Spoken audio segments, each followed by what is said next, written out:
Welcome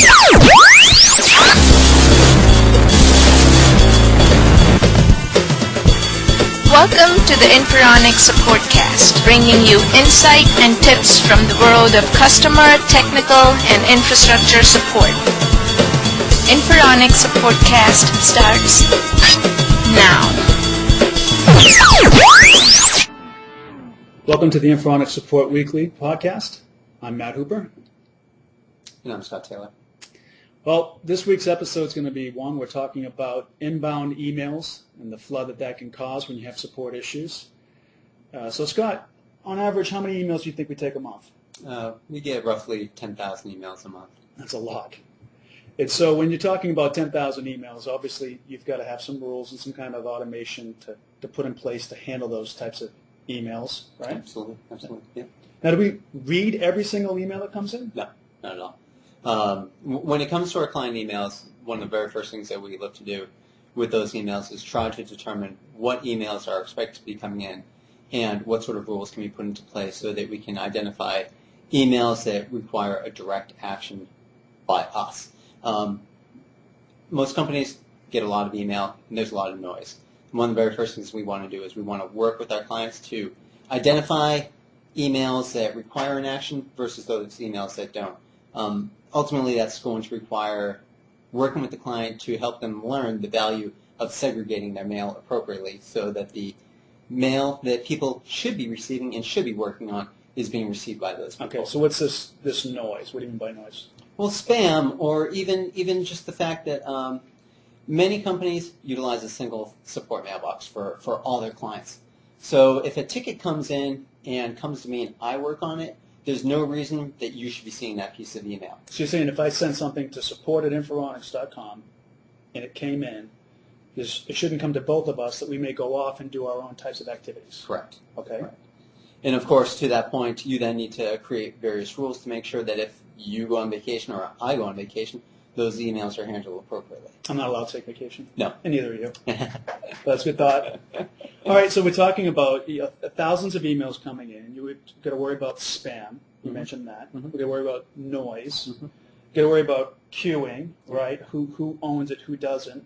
What about if I'm working on an email and I can't finish that? Do I open a ticket for every email I work on? How do you manage that? Well, I mean, the world that we live in is it's really up to the client. The client determines how we're supposed to be acting in terms of ticket creation.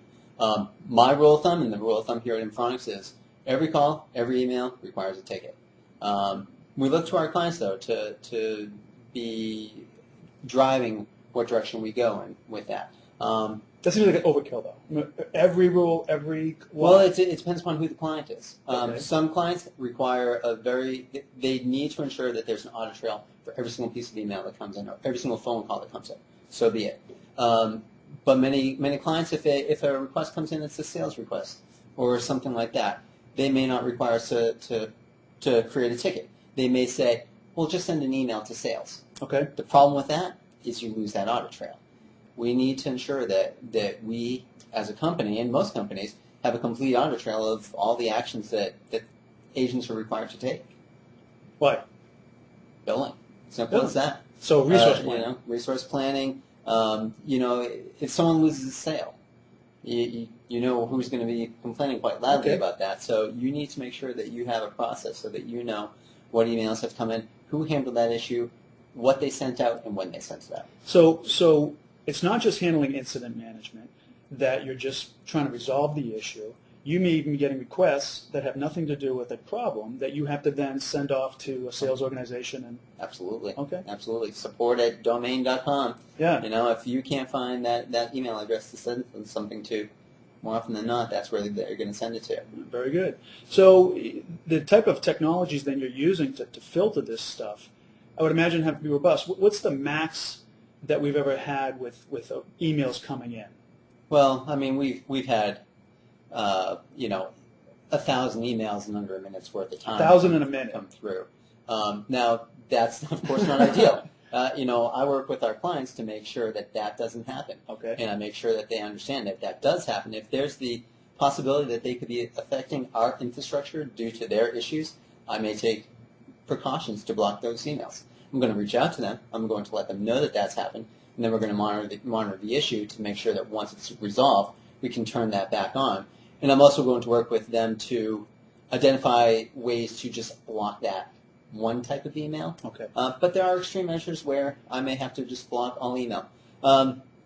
In that world, using proc mail rules is the most effective way to do it. Proc mail rules are Unix term. So as mail comes through, it goes through a rule process, and within proc mail, you can identify specific rules that allows you to send that piece of email to DevNull with very little work being done by the server. Okay, so some kind of filter that sits right on the edge and starts to parse all this stuff. It's not really worrying about the content at this point. Right. It's simply just either saying, not from this domain, or from this domain, Bitbucket, or look pass at through. it. Yep. Okay, so that makes sense. And this helps us then to manage the queue effectively, continue to take responsive or emails that need a response to the appropriate person. Well, it goes a step further than that. So once an email has passed that process, every single email goes through a parsing mechanism. Every single email,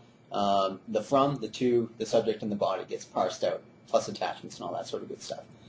We then work with our clients to write rules to say how emails will be dealt with. If it's an out-of-office reply or something like that, well, it's not going to require an action. So once it's parsed, add it to an audit trail so that we know that it came in, we know that it got parsed, we know that it was an out-of-office reply, but no action was taken on it. Any other of those emails then get sent to a workboard that we have, where it shows the email that came through, all the information about that email, and then the agents then go to that workboard to take ownership of the issue, work the issue until it's complete, and then remove it from the board. That lets us know when the email came in, who took ownership of it, what actions did they do, and when did they close it. Okay, so Sam, I'm a product vendor, and I've just released this new update.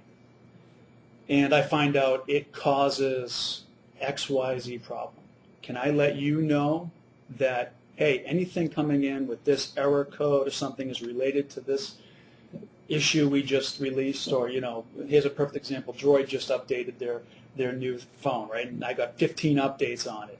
Could those people let us know that those issues are there so that we could parse them better? And Absolutely. And with many of the clients, I actually give them now an interface to allow them to do it themselves. Oh, really? Okay. So that is part of the goal, is to be able to let the client be able to drive the workflows here. Previously, when we were doing this work, it did require specific code knowledge by someone like me or someone else who could make that change, but it could be too slow for our clients. We need to be able to give them the ability for them to do these things as quickly as possible. So we, depending upon who the client is and their knowledge, because they can shoot themselves in their foot, we then give them an interface that would allow them to do this themselves, and they can do it instantaneously. Now, how about getting that information to them? I would imagine that, a software vendor, especially in the mobile applications like some of our clients that we support, one bug can cause thousands of emails to come in. Yeah.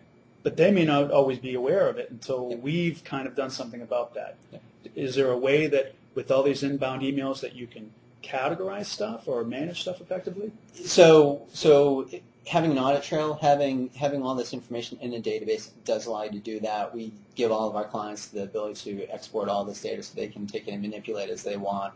Dashboards and all that sort of great stuff is also important. We don't do it right now, to be perfectly honest. I don't sit there and apply logic to look at the emails that are coming through and try to see trends. That's really where the agents come in. That's where people just simply are not going to be using the same terms across a wide range of emails unless it's something very specific to say a Droid where it broke and they're writing and saying registration is broken. Yeah, okay. Perhaps you can do it there. I think that the opportunities there are a little more slim, and that's really where agents come into play, and they're the ones who they're looking at these issues. Our SLA with emails is to review and respond to emails within 1 hour's time. So if we're seeing a trend, we're going to spot it pretty quickly. They're going to get the client services manager involved, and the client services manager is going to reach out to the client and actually let them know that an issue is occurring, or we're starting to see a trend. Okay. So automation